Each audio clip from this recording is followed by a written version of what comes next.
There's a difference between do it yourself and do it for a living. At the Home Depot, we get that. And we're here to help pros get the job done with the products and brands you trust. Technology to keep your job on track. Job site delivery to save you time. And bulk pricing on over 4,000 items every day to save you money. When you've got a job, we're on the job. The Home Depot. More saving, more doing.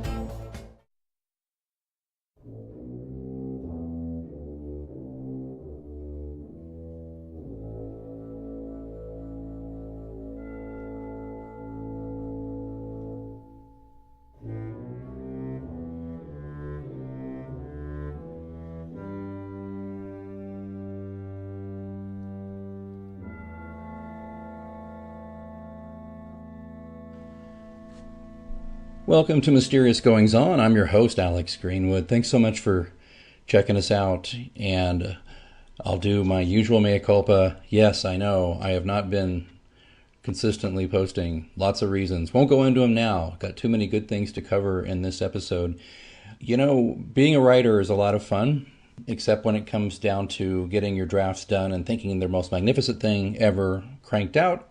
And then you ship it off to your editor, and he or she gently, or not so gently, lets you know, a lot of this is pretty good, but most of it's crap. And that's probably an exaggeration to a degree, but when I've had that happen to me, it's in retrospect been a really positive thing because the editor has often saved my bacon by, helping me restrain my flights of fancy and to bring the story in where it needs to be, and maybe even coming up with some good ideas to help me close some loopholes and make the characters grow a little bit more. And in that vein, that's why I'm thrilled to introduce you to Robert Hayes, my longtime friend, but also my editor, and a guy with a very interesting take on life and stories and issues of the day. I think it'd be nice if you could just join me for a conversation with Robert. So, hey, Robert, how are you? Hi, Alex. I'm doing great. Thank you so much for having me today. Oh, sure. You know, we just so folks who read the John Pilate mysteries know, you did Pilate's Blood. I know that. What was the other one? Was it Ghost? You did the other one, or was it? This seems like the kind of question we should have researched before we started the podcast. You did Blood in 7, I think, actually. I believe Blood in 7 is correct. Right. And the stories. Which is interestingly two of my better received books, and due not in any small part to your contribution. So, here I am in front of everybody, Robert. I've known you for 30 plus years, and I am thanking you, and I'm recording it and telling everybody, yes, you did make my work much better. Well, I greatly appreciate that, Alex, and I have to tell you that it is not possible to polish a turd. And if your work hadn't been good to begin with, I could not have made it better. So it was the inherent quality of what I started with that actually got us over the finish line. Well, hey, thanks. I appreciate that. And, those books have had some critical acclaim and some small press award love. So, thank you. And you're also a writer in your own right, which we'll get to in a little bit. But I thought it'd be kind of interesting if we could just real quick go back.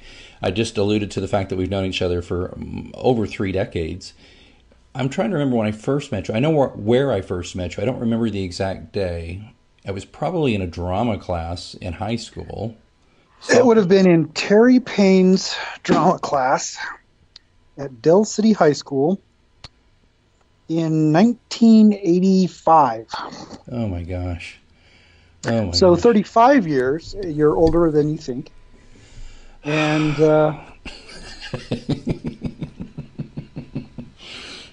and I don't remember the exact moment we met, but I do remember meeting you.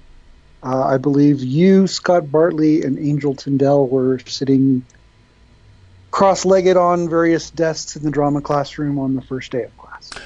Right. And I thought, who are these odd people? Right. Well, and had you just come in? Was that your first year at Dell City, or were you at Dell City all 3 of your years? That was my first year at Dell City. I was there as a junior and as a senior. Was your dad military? My dad was in the Air Force. He was at Tinker. Okay. And that's where we met. Right, right. And I just remember you always had this, well, just your just keeping up with you mentally was tough for me because you were very quick-witted and way more intelligent than me. There I go again. Look at this. You can see you can use this in perpetuity, my friend, whenever you and I get into an argument. To balance things out, we should also reflect I'm also much better looking than you are. And you are. You are. You truly are. Oh, God, I wish I was, sir. I wish I was. Oh, dude, it's all smoke and mirrors for me. But I remember we did a Dracula, which had that incredible set, and you were Jonathan Harker, yes. And I was Renfield. I was the nut job eating flies, and you were the handsome young. You were terrific. Oh, well, thank you. Well, so were you. Oh, no, I was terrible. You were terrific. That was a fun play. I really enjoyed doing that. Do you remember that Mr. Payne went all out and broke the budget and ordered the really cool sets and everything? Yeah, I remember working on the sets. In fact, yeah. I think my carpentry and painting work contributed a lot more to the success of that particular play than my acting did. Because let me explain to your audience, Alex, that as an actor and as a dramatist, I am a fantastic writer.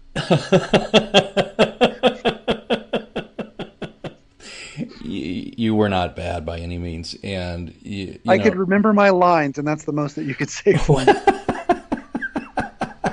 I remember Terry trying desperately to coax some emotion out of me during the various, scenery chewing scenes that Jonathan Harker is supposed to, carry with his profound feelings for Mina, or whatever the woman's name was. And he ended up having me turn to the mantelpiece and pretend to cry, because that way at least no one could see his face. I did remember that. Oh, wow. Oh my God, I forgot that. It was years later that I thought about this. Says, wait a minute, he wasn't trying to make it. He was son of a bitch. Oh my God. Well, it went well, and it went so well that when I did a student-directed version of Mice and Men, I brought you into that because I really wanted you in that, and we all know that your portrayal of Wit was the actual clearly the dramatic focus, yes, right. of the play. Oh man, that was good times. Good times. It was such good times. Again, for Alex's audiences who may not be familiar with Steinbeck's work, Wit is a character who exists to drop, I believe, one expository line about there being brothels in the local town that the cowboys like to go to set up a later plot development. That's the only reason Wit exists in the entire play. Is that right? Basically, yeah. He has nothing. He is a zero character. Well, you did a lot with that, and it was a good show. In fact, that show got me a full ride theater scholarship offer from a small school, which I declined because even then realized, my God, I'm okay as an actor, but I don't want to make a living at it or try to. This is too hard. I wouldn't want to do that. So, do something easier, like try to write or something. But, so we met there and we kept in touch. You went on to, was it Oberlin? Is that where you matriculated? I went to college at Oberlin. I didn't graduate there. I did 2 years before the siren call of a woman who was having sex with me pulled me away. And I went to Washington, D.C., where we worked as office temporaries for a time, which was actually an enjoyable and informative way to make a living back then. I don't know if it is now. And from there, I stayed in Washington for a few years, did increasingly responsible work. Then we ended up moving to Washington State, and where I attempted a different college, Evergreen State College. Evergreen, wow, yeah. Make a go of it there, because Evergreen is the kind of school where a motivated and self-disciplined person can get a tremendous education. And they market it to hippies, who, broadly speaking, don't tend to be highly motivated and self-disciplined people. Yeah. So I pretty much just screwed off the entire time. That's really when I started doing creative work and writing work as a way of making a living. I ended up going back. Long story short, I ended up in Washington State for about, 12 years or so. Worked at Microsoft for a while, became a computer programmer. Then got tired of that and decided for sure writing was my calling and my path, and I moved to Colorado, and I've been here ever since. It's interesting to me, and because sometimes you and I will butt heads about political things because you're much more conservative than I am, but you went to a couple of really liberal schools. Well, it's fair to say that I'm conservative in some senses. I'm also a very liberal person in many other senses. I would say that I use the word libertarian, and I definitively do not mean the political party, which is mainly populated by gentlemen with very large belt buckles, large gun collections, and an inordinate fondness for the gold standard. And I don't have any of those things. But I believe in... Well, I'm reaching the age of cynicism, which, considering that I was born... My father is fond of saying that I was born 40 years old. Oh, I believe that. In terms of my, jaundiced view of human nature and the world. But I believe in human freedom. I believe in individual rights and individual freedom, which causes me to end up butting heads with a lot of people politically, because almost everyone wants to tell other people what to do in at least some areas of life. Mm-hmm. And I do too. I fall victim to the exact same temptation. It's the power fallacy. It's the belief that we can get other people to do things that they don't want to do. And you can, to a degree. I mean, you can incentivize behavior with money. You can incentivize behavior with the threat of punishment. You can hold a gun to somebody's head and say, do this or I'll shoot you. And that works pretty well, at least over the short run. But I am much more attracted to solutions to problems that involve letting people do what they want to do and trying to mitigate the negative consequences from that, rather than trying to control things and create systems where people have to do what they're supposed to do. You clearly don't believe that you can control human behavior. There is a saying that was, I believe, first formulated in the Harvard Psychology Department, Office of Human Behavioral Research. And it says, and I quote, "Human beings under carefully controlled laboratory conditions will do as they damn well please." Yeah, it's interesting that and I never really get mad like I used to with you about arguments. It's just, to me, life's too short. I'm getting to the age where it's like, I can't fix everything, and I don't necessarily want to impose my will, believe it or not, on other people. I do have very, very real beliefs and thoughts about how I think things should go and how things should run and how people should be treated. But I must confess that I often... It's so funny how insidious you can be about this kind of thing, because I will spout off an opinion, usually on social media or something, and you will come in with your surgical precision and take it apart. And the thing that I have to congratulate you on, though, is you are, I'm coming in on my hot rod, let's say, of idealism or whatever, and and by the time you're done with it, it's in pieces on the ground. But I'm not really mad that my hot rod doesn't drive anymore. You know what I mean? It's like you do it in a way. It's like, no, see, if you think about it, you don't say if you think about it, but you have a way of zeroing in on the thing.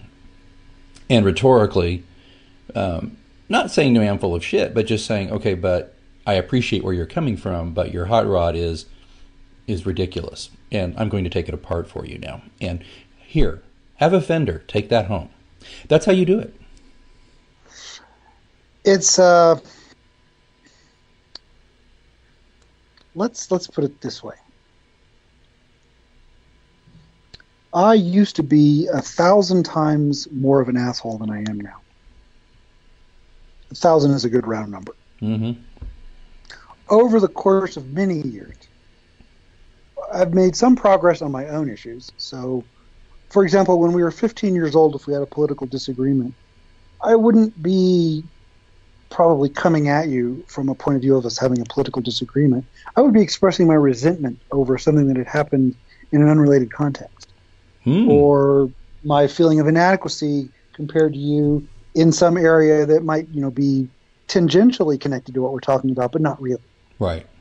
I won't say that I'm over that, but I'm no longer 15 years old. Yeah. And I've gained I've gained the normal amount of insight that if someone isn't a complete moron, they pick up over time, a few insights as life goes on, as they hit the same brick wall over and over and over again. Eventually, a connection is formed in their brain of, if you see something big and red looming up, perhaps you should put on the brakes and not accelerate. Right. Perhaps not charge into the wall. Perhaps look for a door. Right. Well, and I've learned that much. You have, and I just wish, in a macro sense, the nation could be more like that. Oh yes, because what we need is for the world to be more like me. Oh well, God, we certainly need people to be more thoughtful and to be more respectful of each other's opinions. Whether you're muttering under your breath, Greenwood's such an idiot, while you're typing a nice response. The point is, you're not saying to my face, or so to speak, you're an idiot. You know what I mean? Whereas now we have a Facebook for that. Well, there probably is. It's called the Greenwood Idiot Group. We block you from it so you don't see it, but every time you see something dumb, we go over there and we laugh at you. Oh my gosh! Well, and it's a good thing I write books, so you can just have them all in print as well. You can just cross-index all that crap. Yeah. We do a chapter of the day club sometimes. We make fun of something. No, I'm not being serious. Oh, cool. It's helped a lot that I've had many friends and many people who were very important to me emotionally, very close relationships, where the people have had just hugely different ways of looking at the world. And when you have that kind of interaction in your social network, you have to learn how to deal with, this person believes this radically different thing than I believe. But I love them, and they love me. So either we throw away love, and God help us, there's not enough love in the world that we can afford to throw it away. Right. Or we learn to respect one another and try to figure out, maybe they think that way because they've had different experiences than I've had. Maybe they think that way because they know something that I don't know. Maybe we can reach an accommodation or an understanding rather than you're a fascist, you're a libtard, you're a right. name-calling battle. Which would just be lovely right about now with everything. Well, kind of moving forward, so you settled where you settled, and you started your company. And can you give us a little thumbnail about that? What kind of work did you do? Types of clients, that sort of thing. Gosh, in the beginning,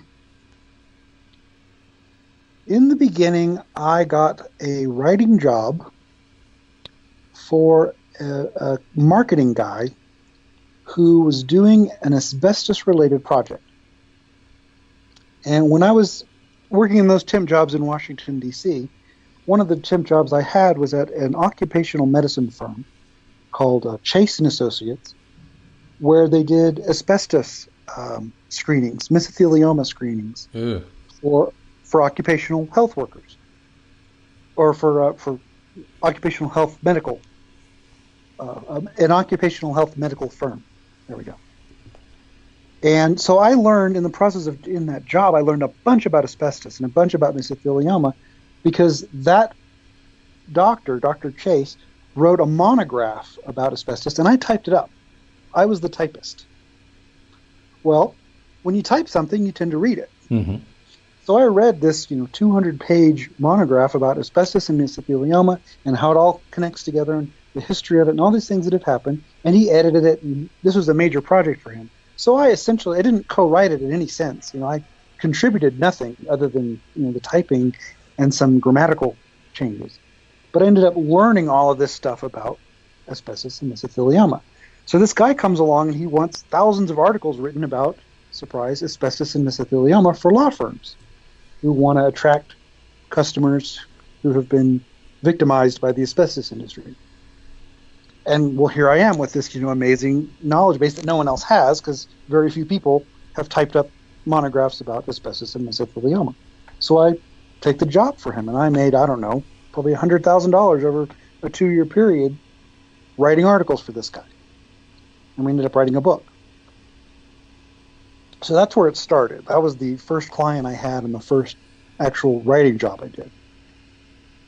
And from there, that led me by word of mouth to just doing all kinds of stuff. Articles for auto parts places, small businesses doing their websites, just all kinds of freelance, pay me $1 and I'll write you some words kind of transactions. And now, when you started working a little bit on my side of the street with the writing, was I one of your first fiction clients for a novel, or did you have others? Or we had done a couple of fiction. Fiction is a lot harder than nonfiction because, generally speaking, people who are doing nonfiction projects, they know what they're doing.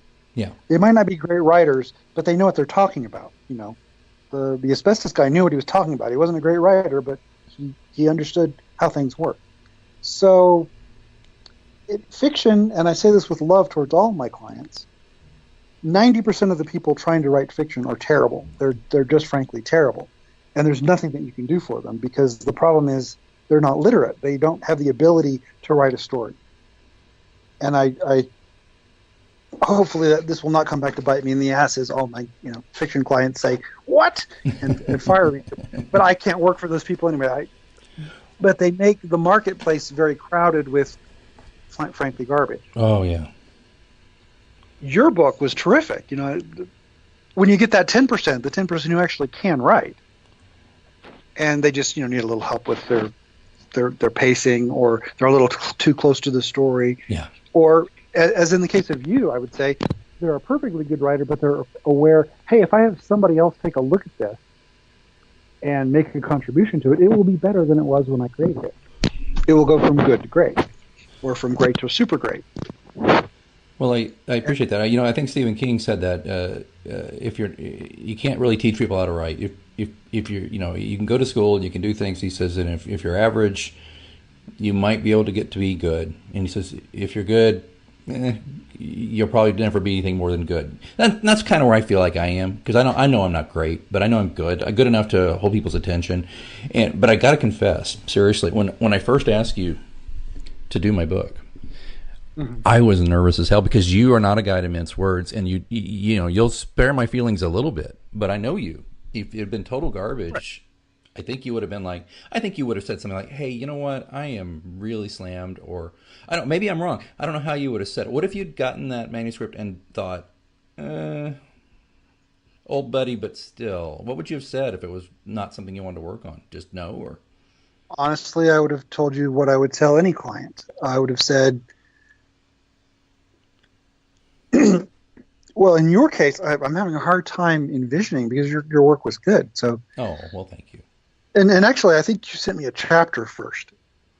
Right? You didn't just send me the book. You sent me like a chapter, because I wanted to see.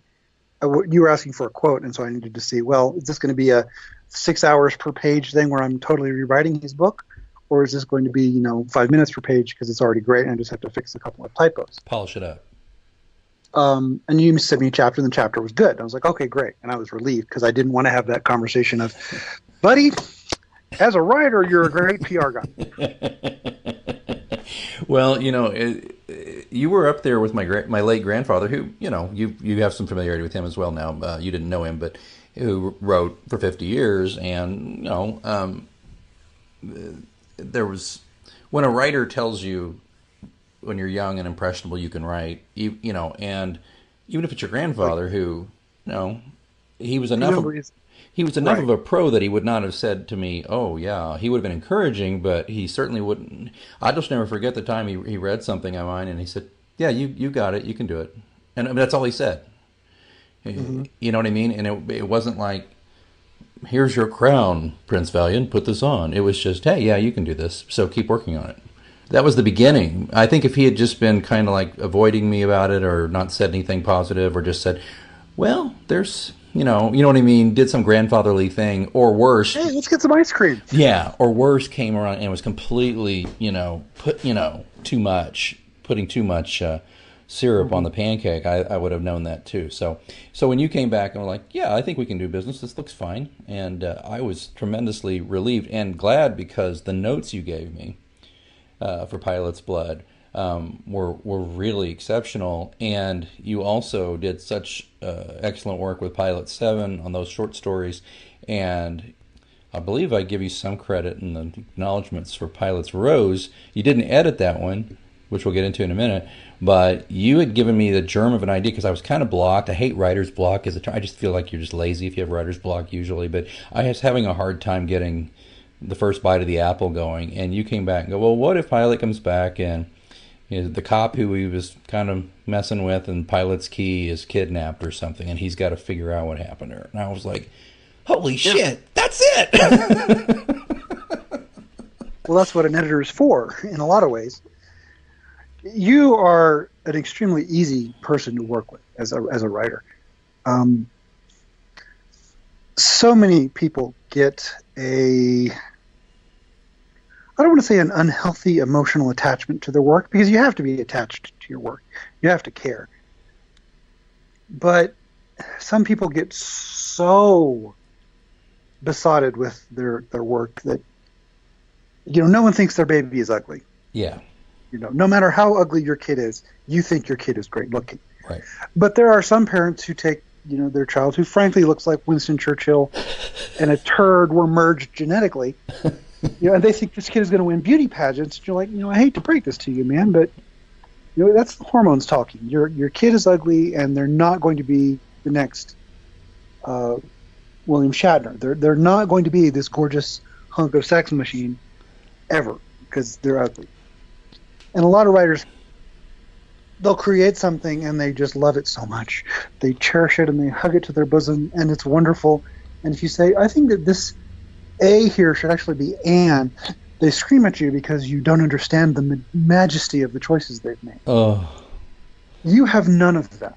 You have zero of that. I mean, you like your work, you care about your work. And the incident that occurred that made me know that I would be able to work with you and I could edit anything you ever write and we'll be able to get along just fine, was when you had Pilate getting into a fight in a bathroom, and I used a phrase that you weren't familiar with in my editing, and I said, and you wrote back and you said, I don't get this. Why is he saying this? You didn't go off on, oh, this is stupid and done. You asked a question. You're like, I don't understand this. Why did you change this to be what it is? I explained to you, and you're like, oh, okay. But then the way you would ask the question made me realize that actually my change wasn't a good change, and we changed it back. I don't really remember that, but okay. It was the sketchy toilet incident. Oh, the sketchy toilet. Yeah, what is a sketchy toilet? I didn't know what a sketchy toilet was. I was like, okay. Well, in Europe, a lot of the time, but it's a European English affectation of, I've had a toilet, I've gone to the bathroom and taken care of things. And it came across, so a sketchy toilet is I've quickly run into the bathroom and washed up, which was the exact gist we were trying to get across, that Pilate quickly washed his hands and face to get out of the bathroom where he'd beaten the guy up, and he left. And you read it as, he went into the sketchy bathroom, the dirty. Right. And it was a very lot, like, it is ambiguous. It does say this also, and that's not good. When the writer can argue with the editor, and you didn't really argue, you just said, I don't get this. It tells a great deal about the fact that you have perspective. Perspective is super important. Well, the way I see it, and I really appreciate this insight from you, because I hope my fellow writers listening have this kind of relationship with their editor. You can only make my work better. I don't want to jump too far ahead. We're kind of fairly linear in our discussion here. I'm kind of talking about your life a little bit, but I want to make sure we kind of stick to that a little bit. But you're working with me now. Well, actually, most of your work's completed on it with a lost manuscript of my late grandfather's, and yes. You And I'm going to have you back after that book's released because I want to talk more about just that with you. But you actually kind of set me straight on some stuff because I felt, see, my grandfather, as you know, Robert, but to listeners, he was published by Avon and Ballantine and Dell and some of these big publishers for 50 years off and on, about 30 something books and a lot of magazines and pulps and stuff like that. Mm-hmm. So he always had a professional editor. Well, I'd never seen any of his work with sans editor, right? So he'd left me, when he passed away, a manuscript for his last novel, which he wrote about 10 years or so before he died. And I read it as, oh, okay, it's not bad by any means, and we're going to put this out. I'm going to kind of polish it up, and then I'm going to give it to Robert to edit. But I even said to you, I fear he was a bit on the decline with this one. Because you looked at it and were like, oh God, he's so expository in his dialogue and all. And when I read it, I was cringing a little. But then you said to me, he's just lining out facts. He's probably counting on his editor to come back to him to polish up the dialogue and punch it up and have another pass. And that's something he never got to with this book. Isn't that about what you said? Something like that? Yeah, it was my opinion that he was putting his research into the first draft so that he wouldn't have to have a big stack of notes. You know, you write a book and you've got a big stack of notes of all the things you've researched, and then you start typing your manuscript, but then he didn't want to have to keep going back and forth. So he was just putting all this data into the text of the story as he went. Mr. Johnson, who worked for the railroad, which had in 1834 been founded between the cities of Lima and Akron, oh, that was driving me crazy. To the young woman who worked for the newspaper, which had been founded in 1874 by a man named Johnson, who, you know, and on. Yeah, because and it was horrible. It was horrible, and all these. I mean, it's like these characters are like. It was like bad theater back in the 1700s, you know, when they would just kind of spread their legs and put their hands on their hips and announce these expository things and proclaim, yes, and proclaim everything, yeah, and I put, and see, you saw it after I punched up a lot of it, but then I told you at the beginning of this project. I'm not in the business of going in there and changing too much because this is his work, and you know, and I had to recreate a first chapter that got lost, and you gave me some great notes on that too. So I think what to get back to the thrust of what you're saying though is that a lot of writers, particularly insecure writers, and that's what I think this is that we're getting at here is insecurity when the writers jump you about legitimate editorial questions and suggestions. I've edited some work for some people. I'm not a great editor. I'm okay because I used to be in newspapers and I can edit copy and I can also, you know, I can tell a story so I can give advice. But I stopped giving advice to my fellow writers a long time ago unless they specifically. I have this great relationship with another writer, Jason McIntyre, where we can look at each other's work and not get into this, you know, turf battle pissing match kind of stuff. But most writers I work with otherwise who ask me to look at their stuff, it's just what you talk about. They're so protective of their baby, ugly or not, that it's just like, you're not listening to me anyway. Why am I bothering to do this for you? If all you want me to do is tell you, oh my God, you're brilliant. Well, I mean, I guess I could, but I don't think it's wasting my time and not doing you any favors. Right. Writers have a structural problem, which is that writing by its nature is a solitary business. There are no group writers. There are no, well, that's not entirely true. Comedy shows on TV have groups, and that actually works pretty well. The writers' room. But narratives, but narratives, a storytelling thing, generally speaking, has to be done in a solitary fashion. Even writers who work together usually end up handing off the thread. You write a chapter, I write a chapter. You write a chapter, I write a chapter.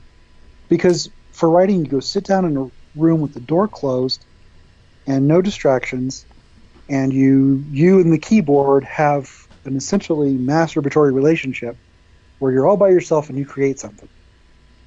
And that's just the nature of the beast.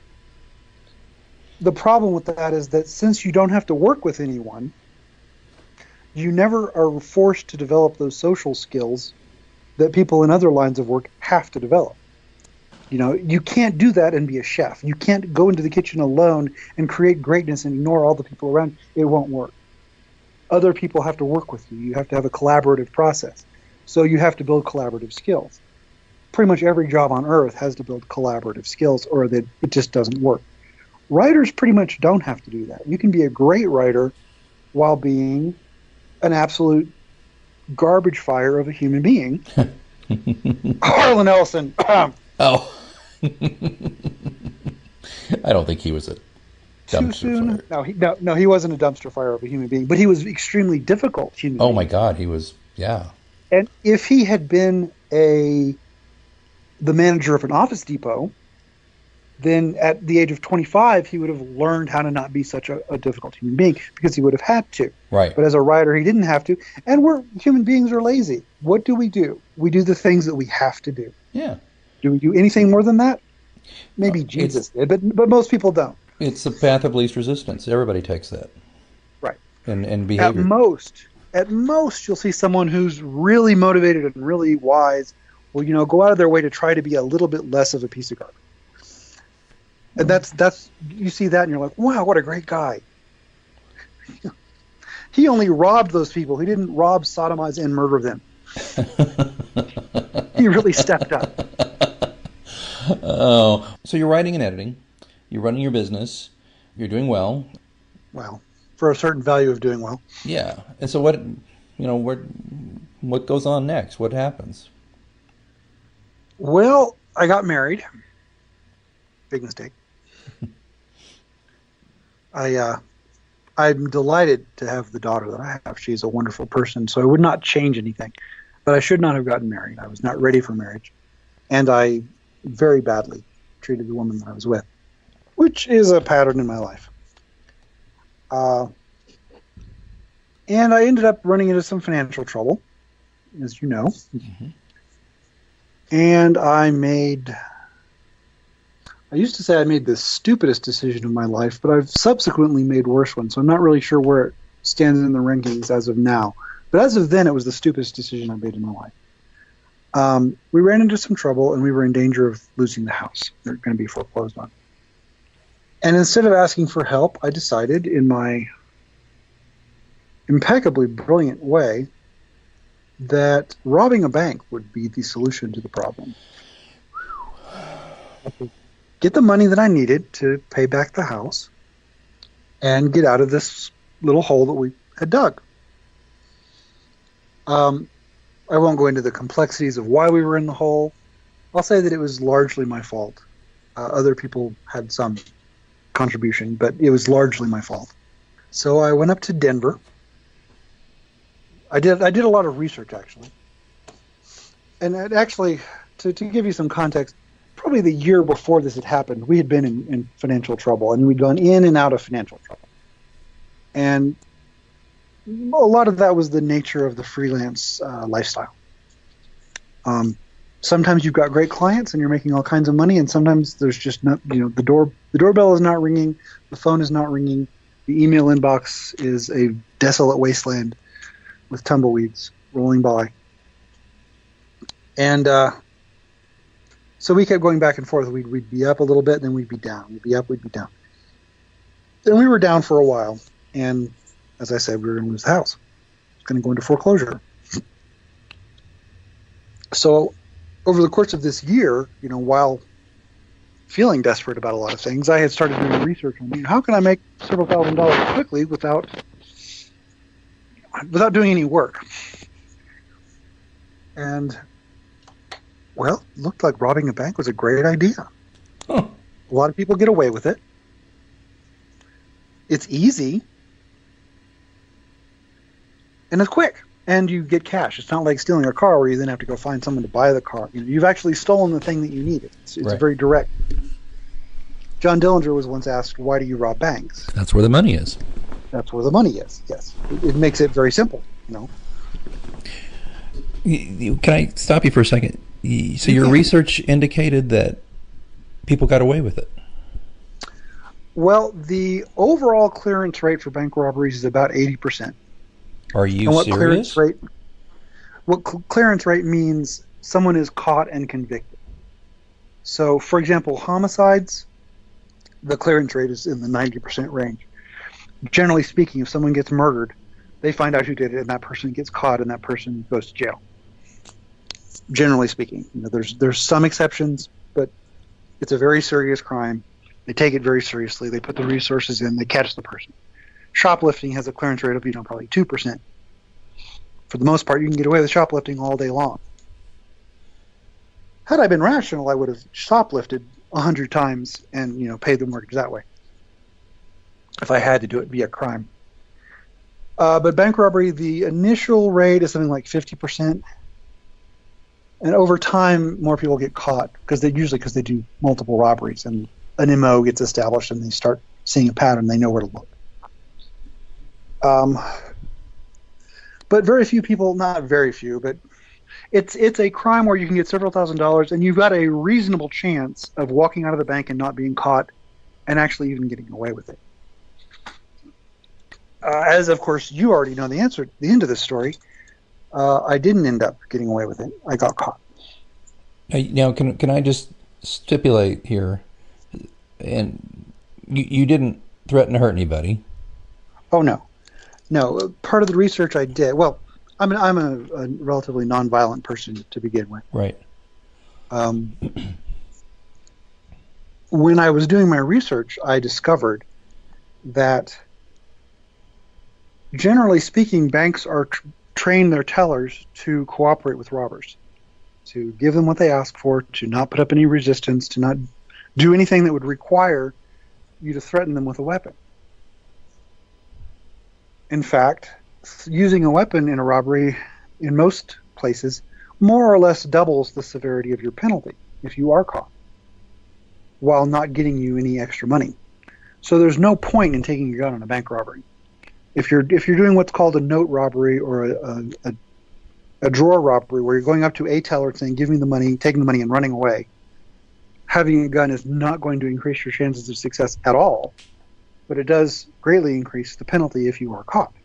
So there's no point in doing it. So as a rational person, I didn't take any kind of weapon. The first robbery I did, I went in to the Great Western Bank on 18th Street in Denver, and I walked up and I handed them a note. And the note said something along the lines of, "Give me all your money, please." And they gave me the money, and I ran away. I robbed another bank about 4 days later because I didn't have quite enough to pay the mortgage payment. Again, that was the reason for the robbery in the first place, was catching up on the mortgage. So I did essentially the same thing there. I think I wrote the note on an envelope and told them to put the money in the envelope so that I would then have the note with me. I wouldn't be leaving behind physical evidence. See, kids, as you practice things, you get better at them. Oh my gosh. Then I thought I'd gotten away with it, to tell you the truth. Because I got away, I left, went back to Colorado Springs, took the money to my bank, deposited it, wrote a check to the mortgage company, sent the check off, and hung up my hat as a bank robber, thinking I had successfully weathered the crisis. Then I would say it was about a month later, maybe 2 months, there was a knock on the door, and a Denver County or a City of Denver police detective and an FBI agent were standing on my front porch. Oh boy. And of course my heart sank, and I went outside, and they said, "Mr. Hayes, we think that you robbed this bank in Denver." 2 of them, actually. I said, "That's crazy talk. What are you talking about?" That's insane. Now, I should say, at the time I was married, and I had a very distinctive wedding band, a large titanium. Oh, jeez. That I wore all the time. One of the things I'd forgotten to do, I really messed up the first robbery, but one of the things I forgot to do was take off the wedding band. I went to another city to do the robbery on the assumption that this would help me get away with it, that they would be looking in the wrong place. 60 miles, from my home. But then when you wear something that's distinctive, that kids listening at home, that messes up the plan. So you don't do that. Oh my God. So he shows me a picture. Says, "Here's a picture of you, at the teller's office, And he hands me this folder, and on the front of the folder is this picture of my hand, close up of my hand with the wedding band. And I'm holding my hand with the same wedding band on this picture. So literally, we're looking at the two together. I'm sorry to laugh, but that's cool. It's funny. It's funny. And so I see this, and I kind of move my hand under the folder, and he looks at me and says, "Mr. Hayes, I already saw the ring. I already know that it's you. You know, you're not going to be able to trick me here that I know that it's you." The FBI agent, in the meantime, is saying nothing. He's there for the ride. The FBI has jurisdiction over all bank robberies. Because that's a federal, right? It's a federal crime. Usually, they kick it back to the state, unless you are John Dillinger. Oh, I didn't know they did that. Yeah, they do. The states generally do the prosecutions because the FBI's, they're busy. Oh. So I ended up saying, "Well, no, it wasn't me. Are you here to arrest me?" He's like, "No, we're still collecting evidence, but we'll probably come back in a week or so." Jeez, really? Okay. So I went back inside and had a wonderful conversation with my wife, explaining what had happened. She was super, super excited and pleased. Kids listening at home, that's the most sarcastic thing that has ever been said on the planet Earth. Man. She was very unhappy. And about a week later, they did come back and arrested me. I bailed out. I spent the next 6 months or so going through the court process. Ended up getting divorced. My wife left me. Oh. So we ended up losing the house anyway. Here's where I will have my first and only criticism of the justice of what happened to me. And that is that I got a sentence of 3 months in county jail.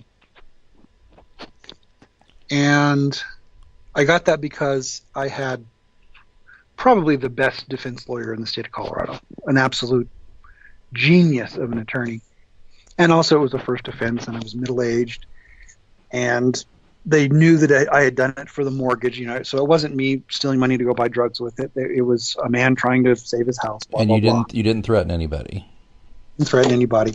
So I ended up doing a 3-month sentence, of which I only did 2 months. Wow. And most of that 2 months I actually did on work release. I got to be honest. When I heard you were out, I was flabbergasted. Yeah. And I criticized this in that maybe if I had gotten a real sentence the first time, I can't believe I'm going to have to say these words, maybe if I had gotten a real sentence the first time, I wouldn't have done it again later. Is right. So right. But I didn't. I got a very light sentence and thought, oh, I got away with it, essentially. Because in essence, I did get away with it. I did 2 months in county jail, most of which I spent doing work release. So literally, I would leave jail in the morning, go to my office, work all day, and then go back at night to go to bed. So as things go, this is about as close to nothing as you can get. In fact, my lawyer did tell me if the teller at one of the banks had not complained about the leniency in the process, I probably wouldn't have done any jail time at all. My lawyer had successfully gotten the DA to agree to a deferred prosecution, meaning that they don't prosecute unless I do something bad again. I essentially go on probation. Yeah, reoffend, right. Reoffend. But the teller was very unhappy, and I can't blame her at all at that proposed settlement and raised a stink, and so they had to give me some jail time. So they gave me very little, and then I was on probation for 2 years. And I essentially spent those 2 years getting away with stuff, lying to my probation officer, starting to use drugs, running around with women of ill repute. This is post-divorce. And just in general screwing up. And at the end of that 2-year period, where I pretty much just spiraled down the whole time, I ended up robbing another bank. This time it was to buy drugs. And I got a 4-year sentence that time. Whew. Yep. It's safe to assume, okay, I would think this, the first time was desperation. The second time, yep. you just were not clear-headed at all. The first time was desperation plus stupidity. The second time was Yeah, I wasn't clear-headed. I mean, I don't want to say that in a way of Make an excuse or anything. Huh? denying responsibility or making an excuse. No, but yeah, I was in a very bad place, and I seriously missed it. Well, and this is one of the ironies of this. And as your friend, I think if I chuckle a little here at this point I'm getting ready to make, you won't be mad at me because we go way back. But in between these two things, you wrote a book called Stay Out of Prison. A practical guide for avoiding incarceration, available at Amazon.com Yes. for a very reasonable price. I mean, you got together Corey Aransky, and you two wrote this book, and I've read it, and I've reviewed it. It's a wonderful book, and it's so smart. Thank you. It's If only I had read it. I was gonna say, dude, you talked earlier. If I typed all these pages about mesothelioma, then I learned all this stuff. Well, did you type any? I'm sorry, I had to do that. I'm sorry. Hey, you know what? You know what? Hold on, because I actually didn't type it. That must be what happened. The book, Because I wrote the book when I was in prison. right? And I didn't have a typewriter at the time. I was sending handwritten drafts out to Corey, and she typed it up.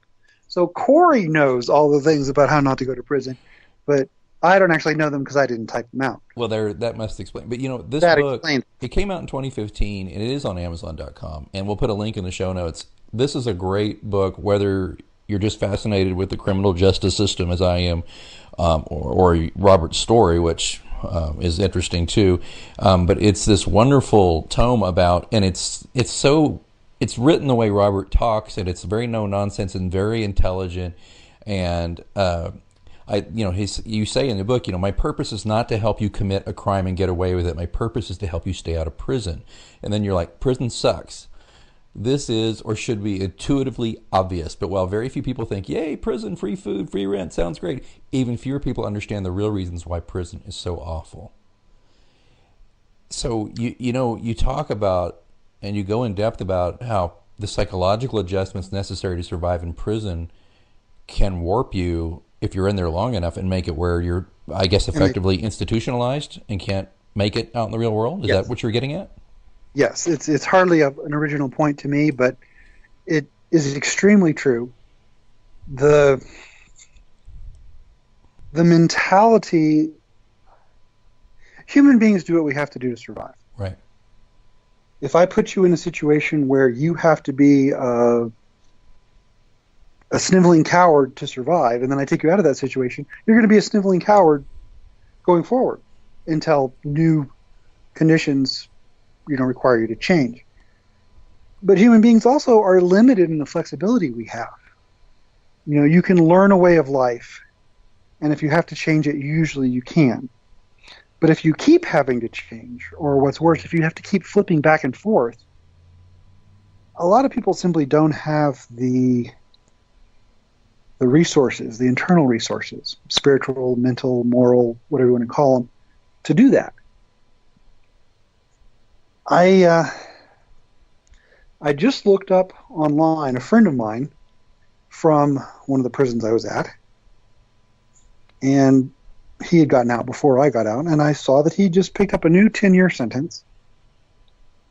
And I was kind of stunned. I looked on his Facebook page, and he'd been doing terrific on the outside. He'd gotten his job back. He'd gotten his business back. He was making money. He looked healthy. He had pictures of him happy and healthy with his new car. He was doing really well. And then he apparently went and decided to do a new crime and picked up a 10-year sentence. And he's 58, so... Ugh. That's getting close to life sentence. Yeah. And the more you go back, the longer your sentences run, The first time you're going to go for a few months. Even if you get a year or two sentence, you'll probably be out in a few months.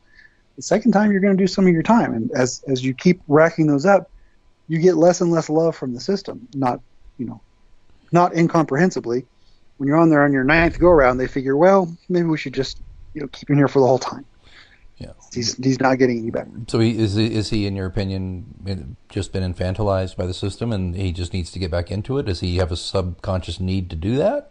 Or are you not going to go that deep with him? I can't say that specifically for him because I didn't know him that well. But there are a lot of people for whom that is absolutely the case, and that is absolutely what happens. It's kind of like, what was it, Crooks or whatever his name was in Shawshank that James Whitmore portrayed, the older man, and I forget if that was his name, Brooks, or it was Brooks, wasn't it? And he didn't, they let him out when he was an old man, but he'd spent his whole life in prison and he didn't want to go, so he killed himself. Yeah. Suicide is less common. What they usually do is they just get out and they do another crime. Just to get back in. I got to tell you this. This one really hurts my heart. One of my roommates, where I'm living right now, halfway house, young man named Clarence. When Clarence was 19, he had just finished community college, and he apparently decided to go rob somebody, and he did an aggravated robbery. He held a man up in an apartment complex and took his wallet and his phone. And then he walked over to the local 7-Eleven and was buying cigarettes. That's where the police arrested him. So, standard genius level criminal behavior. Right. He got a 12-year sentence. He did 6 of it, which is pretty typical. He got out to the halfway house at the age of 25. And he started messing up the halfway house left and right, just catching write-ups, doing the wrong things, coming back drunk from the facility from going out on job search. And he was on the verge of being sent back. They told him, hey, if you mess up again, if you do another significant screw-up, we're going to send you back to prison for the rest of your sentence to finish your 6 years. And so he straightened up. He got a job. He was going to work. He was doing much better. And then, about a week ago, he decided not to come back to the facility. He ran away, which is essentially escaping from prison. We are technically still incarcerated. And he committed another robbery while he was out, or at least he's suspected of committing another robbery. And so now when they do catch him, he will pick up. He's still going to have to do his 6 years that he's still serving. He's going to get a new escape charge. That'll be another 12. And he's going to get a new robbery charge. That'll be another 12. Jeez. And Colorado tends to run these things concurrent, so he'll probably end up doing 12 total. But he'll do day for day, meaning he will not be getting good time because he's an escape. And what that means is that he's probably going to do about 10 years on his sentence before he gets out again, before they give him another chance to get out. And the heartbreaking part of this is that he adjusted to prison life. He got out, was unable to adjust back to civilian life, but intellectually realized, hey, if I want to stay out, I have to make this adjustment. I have to change. So he tried. He got a job. He tried to start following the rules, but it overwhelmed him. He was not able to do it. And so he decided to run away and commit more crimes. And it's basically he got a case of the fuck-its, is what we call it. Yeah. I got a case of the fuck-its, and off I went. Wow. And so he will spend from the age of 25 to 35 in prison. So in his life, he's going to go from 19 to 35 with a total of about 6 months on the outside. Ugh. And think about that. When you were 19, you were at University of Science and Arts in Oklahoma. Mm-hmm. When you were 35, you were, I don't know if you were getting married, but you were probably on the verge of getting married and having a child. So basically your entire youthful adult life, all the parts before you got arthritis, and it started, successful sexual intercourse started becoming, an achievement rather than a given. That entire period of your life, the fun part, he is going to spend in an 8x10 cell with a metal toilet, getting a letter from his mom, once a month, eating institutional food, working in a laundry, getting more facial tattoos, hanging out with his gang. When he gets out, his chances of reintegration into society, I have a personal, deeply held moral belief that there's no such thing as an unredeemable person. There's always a chance. There's always I liked the Darth Vader arc in the original Star Wars movies. Let's just say that. Right. But intellectually, he's not going to make it.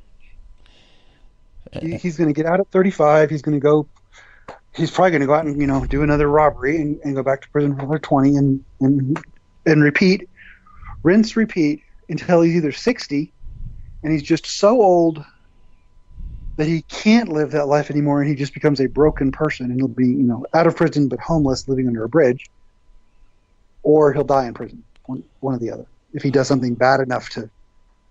It's an entire human life. Yeah. Because he didn't have the ability to adjust. I'm a fairly smart guy. I have a lot of resources on the outside. I have friends, I have family, I have loved ones. It's taken me three go-arounds to hopefully get my head on straight and not return to institutional life. Please God. Because you robbed the bank, you did your short stretch, then you robbed again. What was the time between the two? About 2 years. About 2 years. Yes, because that's where you first did some work with me on my books.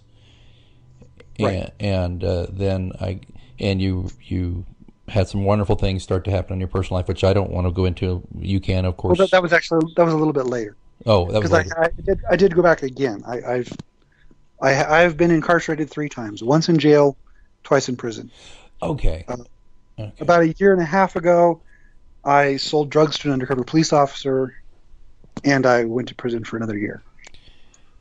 Right. Had I not been on parole, I wouldn't have gone to prison for that. It would have been a misdemeanor. It would have been a risk slap scenario. Well, it wouldn't have been a misdemeanor, but they wouldn't have they don't generally prosecute. You sold a gram to somebody. Yeah. There's room in the prisons for those people. They people in prisons on drug charges, generally, if they're white. Yeah. I'm just going to go ahead liberal here for a minute.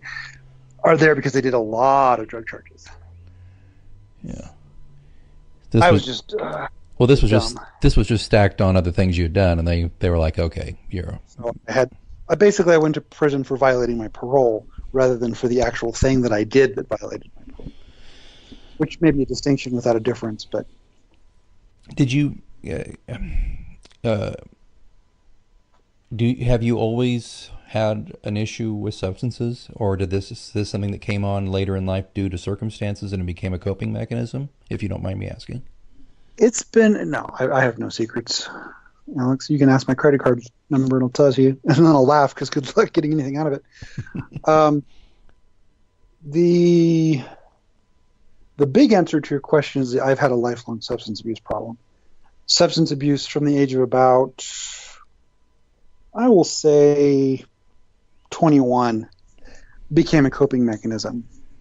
It was a largely functional coping mechanism until my late 40s, when my drug of choice went from, when I was young it was alcohol, when I was in my 30s it was marijuana, and then once I hit 45 or so it became methamphetamine. Wow. Which, as many people will be able to tell you, that's a whole different ballgame. That's going from, I played t-ball, and then I played extra t-ball, and then I went to Major League Baseball and was on the Yankees. Man. It's a big jump. And whereas as a drinker, I was pretty functional, and as a occasional pothead, I was pretty functional. As a meth user, really super not functional. I mean, is there really any way to be functional in meth? There are people who are more functional than others. I have known people who have gone many, many years and who don't end up in prison. I wouldn't say that they're successful in life. I wouldn't say that they're necessarily happy, but they're at least, if they're doing crimes to support their habit, they're minor crimes that don't normally get you into much trouble. Gotcha. So this all came to a head, and you went back in, and yes. I assume they were not so nice to you. The system was the system starting to look at you askance at this point, do you think, where it's like, no, I'm still told by case managers and such that, gosh, you really don't belong here. You're not, one of these things is not like the other. And the fact that my crimes have decreased in severity also argues, in favor of them thinking that maybe I'm just screwing up rather than being a quote bad guy unquote. Going from usually the progression is you sell some drugs, then you sell a lot of drugs, then you rob a bunch of people while selling drugs, then you shoot someone. My progression went, I robbed some people and then I sold some drugs. Right.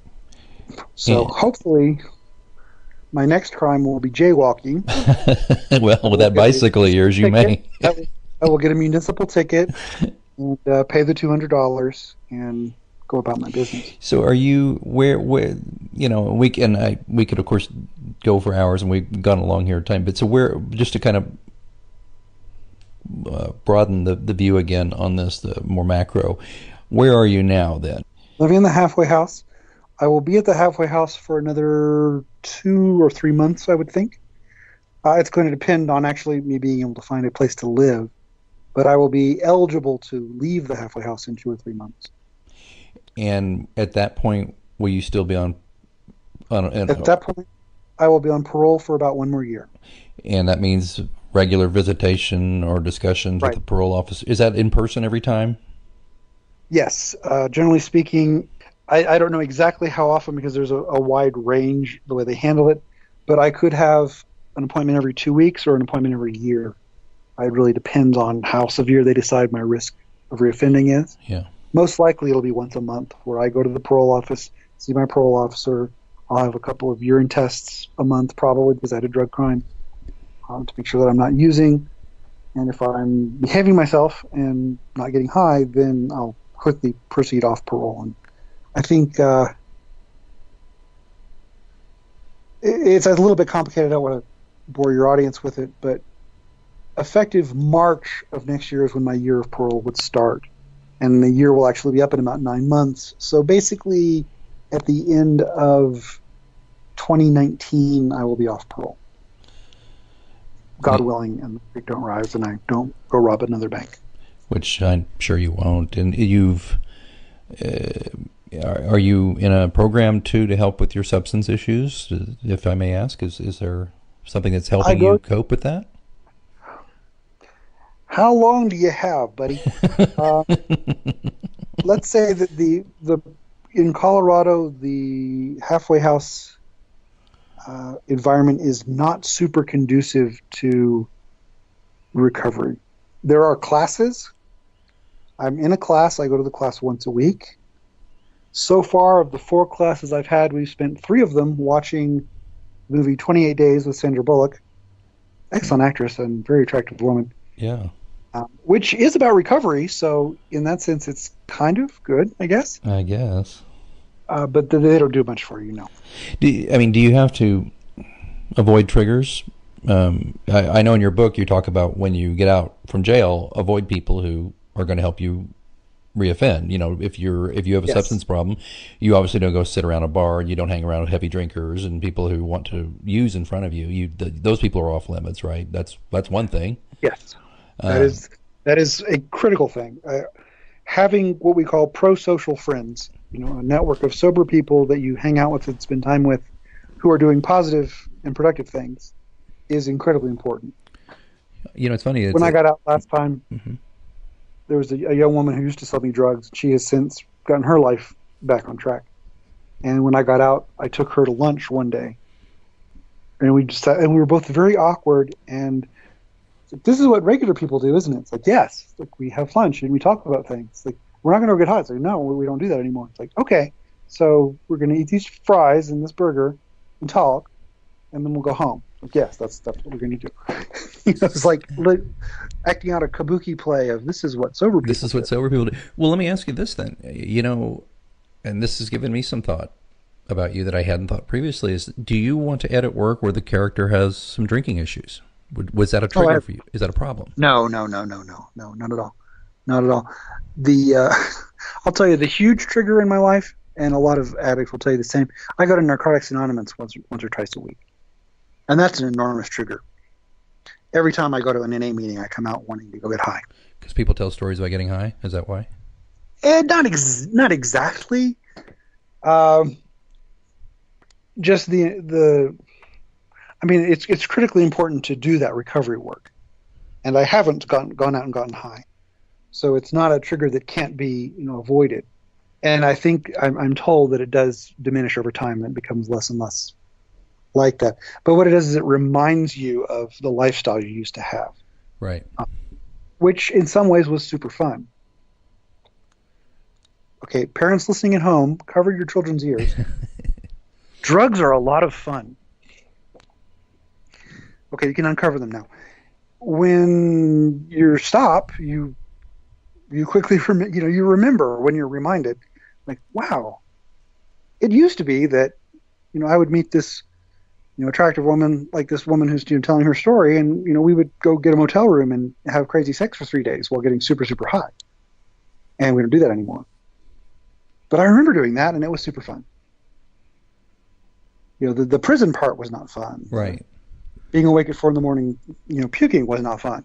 But there are lots of aspects of that lifestyle which are very attractive. Sure. Which shockingly is why people do it. Yeah, I was going to say. Drugs, they're terrible. Yeah. Well, people aren't putting a gun to your head making you do it. There's a reason you do it. Yeah. I mean, there's a reason why anybody does. Yeah, I mean, for example, I enjoy cocktail. Well, why? Because it makes me feel good. Relaxes me. Makes me comfortable. Oh, I would love sometime to get you back on the show and talk a little bit more. Maybe by the time we get around to my grandfather's book, which you've edited, we can talk a little again if you're interested. Is there, this is one last kind of creative question around this, though. Has this experience, and I understand it's not over, you are still in this experience. You are still recovering. You are not just from substance, but you're recovering from your brush with outlawry or whatever you want to call it, but you're trying to reintegrate into air quotes, civil society, right? Mm-hmm. Has this affected the way you look at the work, at writing, at editing? Has it affected the way you approach? Because you said you had this fast food meal with a friend who you used to get high with, and you don't do that anymore. You're looking at life through a whole different lens. Do you look at the work through a different lens based on these experiences? Well, it's a good question. A great deal of the work I do is pretty dry and pedestrian. Mm-hmm. My most recent projects have been writing articles about how marketing consultants can help your small business. Mm-hmm. Writing a user guide for ventless ethanol fireplaces. And I'm getting ready to start work on a project today where I'll be writing an article about institutional investing in farmland. So the connection to, the drug-fueled wild lifestyle there's not a great deal of overlap. And possibly part of, I do tend to have a thrill-seeking personality, and so it may be that the lack of excitement in a lot of the work that I do, I find my work satisfying, but it's not usually exciting. Right. There could be some correlation there. On the other hand, I've just finished another project writing a business plan for a recovery center in Utah. Oh. Where they have a program of helping people who are leaving recovery care with support and mentoring. Very, very exciting project, really. And I really did put my heart and soul into that. And I think I put a lot more of myself into it than I would have had it been just a normal assignment. Sure. Well, that makes sense. And I guess if you had that same work and not done it, that would be maybe dismaying, but it's yes, that's good. Well, it's. Let me just say one thing. Sure. I think that the main thing I've gotten from the whole experience, which, as you say, isn't over yet, but 10 years ago, I would have had intellectual sympathy for people caught in the criminal justice system and the way it works. And, and I would read things about, young black men getting shot by the police, and I would think, oh, that's terribly sad. And then I would turn the page and, and see what the baseball scores were, because that would be much more relevant to my life. And I'll say this as a Christian, I have compassion for people that I did not have before this happened. And not because I was a monstrous person before, bereft of all care and feeling, but simply because I hadn't had the experience to have commonality. We can only really understand the things that we understand. And until you live it, you don't understand it. And that has changed for me. That has been an expansion of my heart. And yet again, had you not said such a beautiful thing, that might have been dismaying to me. But I can see why it would be very easy to close your heart after all that you've been through. But, I've always... there's a reason you and I have kept in touch, and I mean, I haven't seen you I haven't been in the same room with you in decades, but we have always kept in touch through social media, and I love working with you. I respect you so tremendously, but I can still remember back 1985 when I met you, just thinking, I like that guy. That's a good guy.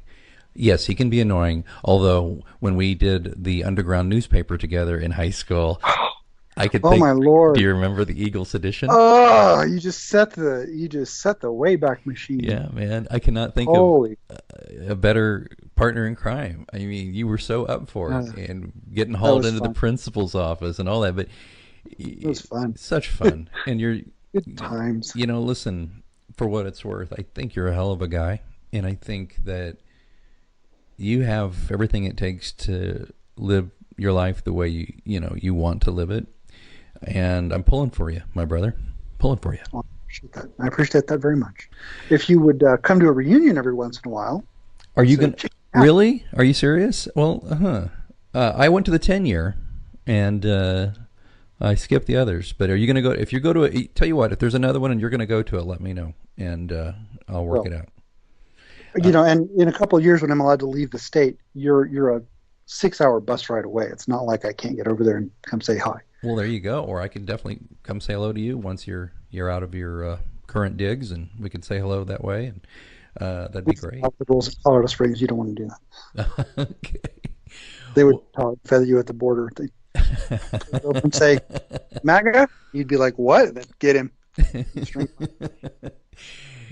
We've been talking to my good friend and my editor, Robert Hayes, author of Stay Out of Prison, a practical guide to avoiding incarceration. But again, most importantly to me, my dear friend who I have known for, 30 plus years. And 35. 35, thanks. He's always better 3 at and math. 5. Way better at math than me. 50 now. And we're going to continue to work together. And you know what? I suspect he'll be back on this show because I'd love to have Robert back when we talk about Big Cabin and other dispatches from the West. Yes. Yeah. So, and Robert, if they want to get a hold of you, if they need somebody to do copywriting, editing, anything like that, how's the best way to get a hold of you? Best way to get a hold of me is to send me an email. My email address is DOCROCKET. That's DocRocket @gmail.com. Yeah, and he's always up for spirited banter as well, I'm sure. Robert, thanks so much for being on Mysterious Goings On. We'll circle back around to you soon, okay? I can't wait. Right. Thanks again, Alex. You're welcome so much. Until next time, keep reading. Napa Know-How. This month, get a 5-quart jug of Napa Full Synthetic Motor Oil plus a Napa Platinum Oil Filter for $21.98. That's a pretty unbelievable deal. But trust us, it's totally real, but only for a limited time.